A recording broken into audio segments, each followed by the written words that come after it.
გამარჯობა მეგობრებო და გიბრუნდებით ცხელი სიახლეებით. კვარაცხელია ლივერპულის წინააღმდეგ და შურისძიება პარიზულ კლუბზე. რა ხდება ხვიჩას ტრანსფერთან დაკავშირებით? მიქაუტაძის ახალი საკლუბო ვარიანტი. თქვენთან კი მაქვს ტრადიციული თხოვნა. ავიდეთ მინიმუმ 2000 მოწონებაზე, რის შემდეგაც ახალი ვიდეო ძალიან მალე გამოვა. ასევე თუ ახალი ხარ არ დაიზარო არხის გამოწერა და ერთად განვავითაროთ ქართულ YouTube-ში სპორტული მიმდინარეობა. მადლობა მეგობარო, თუ ეს ჩემი ორი პატარა თხოვნა გაითვალისწინე და მოდი დავიწყოთ. უცხო პლანეტელი კოშებოდან გიორგი გულიაშვილმა ბოსნიური მედია მოიცვა. 23 წლის ქართველი ფორვარდი გიორგი გულიაშვილი შესანიშნავ ფორმაშია და გოლების გატანას არ წყვეტს. ცოტა ხნის წინ კი გიორგი მორიგი გოლის გატანა შეძლო და საკუთარ გუნდს მოაგებინა. ბოსნიური გამოცემა ავაზი კი სარაევოს ქართველი ფორვარდის გულიაშვილის შესახებ შემდეგ კომენტარს აკეთებს. გაზაფხულზე პირველი გამარჯვება სარაევოს შიროკი ბრიეკთან გულიაშვილის გოლმა მოუტანა. ქართველი ფორვარდი უდავოდ ბოსნიის ჩემპიონატის საუკეთესო ფეხბურთელია, რასაც ის ყოველ ტურში ამტკიცებს. მართალია ხანდახან ის ინდივიდუალიზმში აჭარბებს, მაგრამ მას ასევე შეუძლია მატჩის ბედი ერთი მოძრაობით გადაწყვიტოს. მიმდინარე სეზონში 19 მატჩში გულიაშვილმა 13 გოლი გაიტანა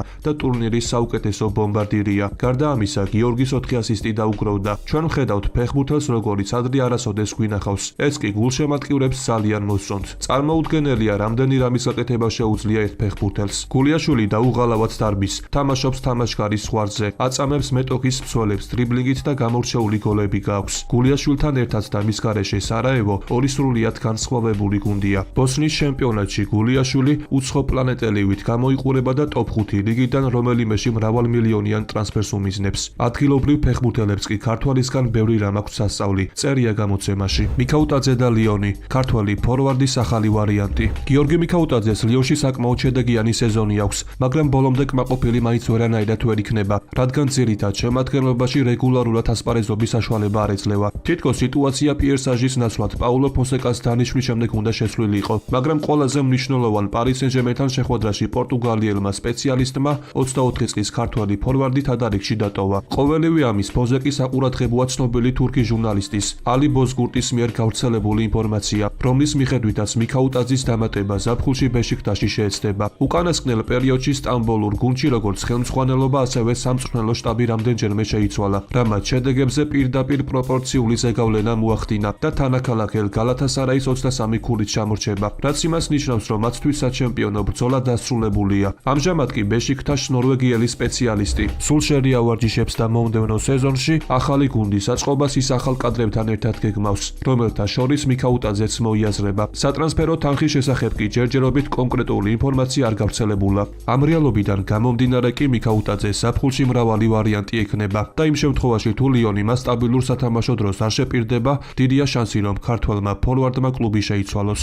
მამარდაშვილის სათამაშო დონე, ფანების დამოკიდებულება და ვალენსიას თავკაცის კომენტარი. სამწუხაროდ ბოლო პერიოდია მამარდაშვილის შესახებ არაერთი გამოცემა უარყოფითად საუბრობს. მაგალითად, ავტორიტეტული ესპანური გამოცემა AC ოსასუნასა და ვალენსიას მატჩს გამოეხმაურა, რომელიც ფრედ 3-3 დასრულდა. სტატიის ავტორის ყურადღების ცენტრში კი მამარდაშვილი მოექცა, სადაც გიორგის შესახებ შემდეგი კომენტარი კეთდება. ვალენსია შესწვამის დაშვების უფლება აღარ აქვს და შაბათს მესტალიაზე გასამართ შეხვედრაში ვალიადოლიდის წინააღმდეგ მხოლოდ გამარჯვება ესაჭიროება. პამპლონაში ღამურები სამი ქულის აღებასთან ძალიან ახლოს იყვნენ, მაგრამ მხოლოდ ქულას დასჯერდნენ. მამარდაშვილი სასწაულმოქმედი მეკარე აღარაა და ჩვეულებრივ ადამიანად იქცა. გაშვებული გოლებისას დაგვრჩა შთაბეჭდილება, რომ ძველი მამარდაშვილი უფრო მეც გააკეთებდა. ბუდიმირის პენალტისას კი გადახდა იმ კუთხეში, საითაც ხორვატი ფეხბურთელი პრაქტიკულად არასდროს ურტყამს. ადრე თუ გვიან დებატები დაიწყება. ამ მომენტისთვის ეს იმიტომ არ მომხდარა, რომ ქართველ ფეხბურთელს პატივსცემენ და დიმიტრიევსკის ბარსასთან კარგი დღე ნამდვილად არ ქონია,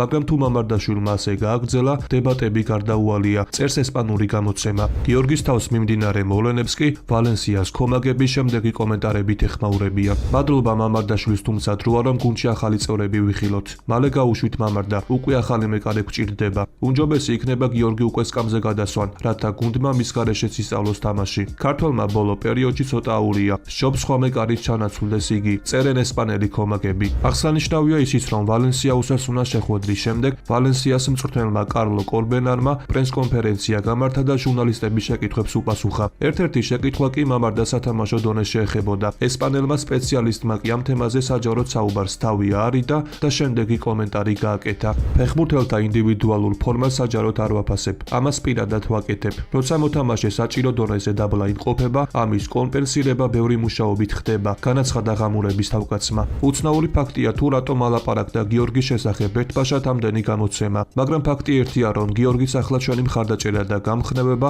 ყველაზე მეტად ჭირდება. ამიტომ დავწეროთ ჰეშტეგ წინ გიორგი და ქართველი მეკარე ჩვენებურად გავამხნევოთ. კვარაცხელია ლივერპულის წინააღმდეგ და რეალური საფრთხე ხვიჩას ავსტრიალებს. როგორც მოგეხსენებათ, PSG-მ შაბათს მორიგი შეხვედრა გამართა და პარკ დე ფრანსე ლილი მიიღო. მეტოქე კი 4-1 გაანადგურა. აღსანიშნავია, რომ ენრიკემ კვარაცხელია სათადარიგო სკამზე დასვა და 63 წუთზე ჩართო თამაში. შეხვედრის შემდეგ კი გუნდის თავკაცმა ლუის ენრიკემ აღნიშნა, რომ მათ ამ სეზონში საუკეთესო პირველი ტაიმი ჩაატარეს და ეს შეხვედრა ლივერპულისთვის მატჩისთვის კარგი ტესტი იყო. ხოლო გავრცელებული ინფორმაციით, ესპანელმა სპეციალისტმა კვარაცხელიას ალები სწორედ ლივერპულთან გასამართი მატჩისთვის შემოინახა. ამასთან დაკავშირებით კი ავტორიტეტულმა გამოცემამ MSN-მას დაწერა, სადაც დეტალურად შემდეგი კომენტარი კეთდება.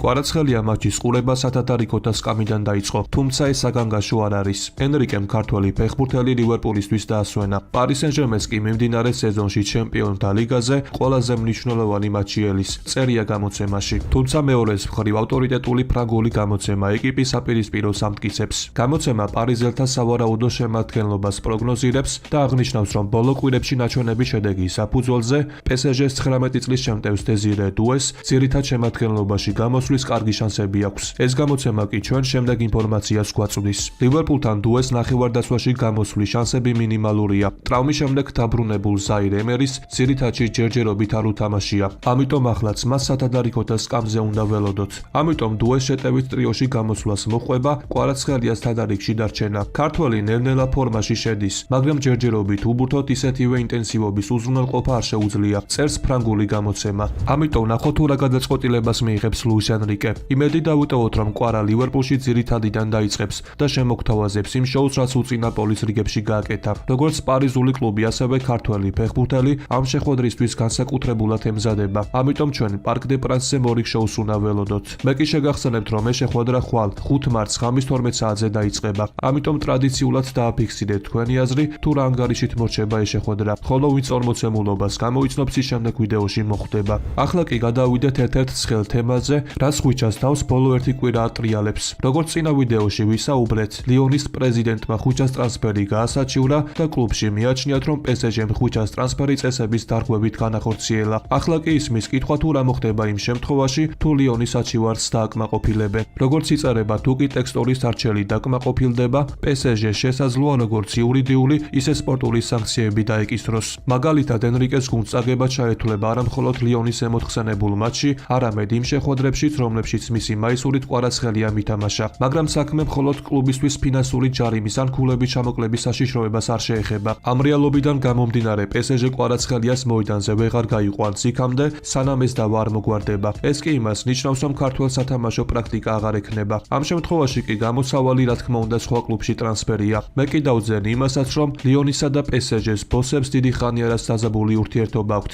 ამასთან ერთად კი არც პრეტენზიებია ცალმხრივი. თავის მხრივ PSG ლიონს სამთრის სატრანსფერო ფანჯარაზე ტიაგო ალმადასი ჯარის დამატებას ედავება, რისი უფლებაც კლუბს ტრანსფერებზე დაწესებული აკრძალვის გამო არ უნდა ქონოდა. ლიონი კი ახლა ამ გზით შურიზიებას ცდილობს. ამიტომ როგორც ჩანს, ამ ორი ფრანგული კლუბის მტრობა კიდევ დიდხანს გაგრძელდება. ჩვენ კი იმედი დავიტოვოთ, რომ საქმის პარიზელებისთვის სუდი სცენარის განვითარების შემთხვევაშიც ხვიჩას ტრანსფერს ზიანი არ მიადგება. კვარაცხელიას ახალი თანაგუნდელი ბარსელონადან PSG მორიგ ხმაურიან ტრანსფერს გეგმავს. ნეიმარი და ბარსელონა ცნობილია თუ რა შემთხვევაში დაბრუნდება ბრაზილიელი კატალონიურ კლუბში. ხოლო თუ აქამდე ხარ მოსული, შეგახსენებთ, რომ ჩვენი მიზანია ავიდეთ 2000 მოწონებაზე, რის შემდეგაც ახალი ვიდეო ძალიან მალე გამოვა. პაბლო გავიმ 2023 წლის ნოემბერში საქართველოს ნაკრებთან მატჩში მიღებული მძიმე ტრაუმის შემდეგ ლამის ერთწლიანი სარეაბილიტაციო კურსი გაიარა და მართალია პერიოდულად კარგად თამაშობს, თუმცა ძველი კონდიციების აღდგენა მას ძალიან უჭირს. ყოველივე ამის გათვალისწინებით კი ბარსას თავკაცი ჰანსი ფლიკი მას ძირითად შემადგენლობაში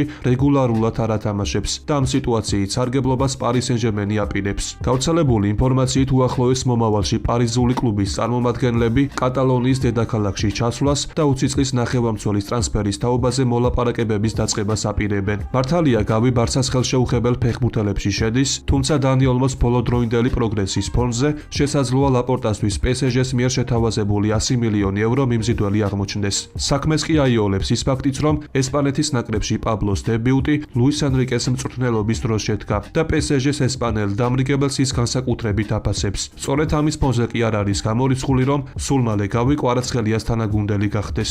სანტოში დაბრუნებული ნეიმარი როგორც ჩანს სამშობლოში გაჩერებას დიდხანს აღარ აპირებს და სურს რომ ძალები ევროპაში ისევ მოსინჯოს. კერძოდ მისი უმთავრესი სურვილი ბარსაში დაბრუნება, სადაც კარიერის საუკეთესო ეტაპი აქვს გატარებული. თუმცა არსებობს ამ ტრანსფერის განხორციელების ბევრი ხელშემშლელი ფაქტორი, რასთან დაკავშირებიდაც დიარიო სპორტის შემდეგ ინფორმაციას გვაწვდის. ბარსას თავკაცი ჰანსი ფლიკის ამა თუ იმ ფეხბურთელის დამატების დროს შეფასების უმთავრეს კრიტერიუმს მისი კონდიციები წარმოადგენს. ბარსას თავკაცმა კი წამოაყენა პირობა, რომლის შესრულების შემთხვევაშიც ბარსა ბრაზილიელის დაბრუნებაზე სერიოზულად დაფიქრდება. ეს კი იმ შემთხვევაში მოხდება, თუ წლევანდელი სეზონის დასრულებამდე 33 წლის ნეიმარი, რომლის ანგარიშზეც ახლა 7 მატჩში 3 გოლი და 3 საგოლე პასია, მინიმუმ 15 ბურთს გაიტანს. ამიტომ ნახოთ შეასრულებს თუ არა ნეიმარი ამ პირობას. დღევანდელ ვიდეოს კი ამით დავასრულებ. მოტივაციისთვის კი ავიდეთ მინიმუმ 2000 მოწონებაზე. ასევე გამოიწერი არხი და დაეხმარე მას განვითარებაში. ყველას გისურვებთ ჯანმრთელობას და ბედნიერებას. მე კი მომავალი ვიდეოთი ძალიან მალე დაგიბრუნდებით.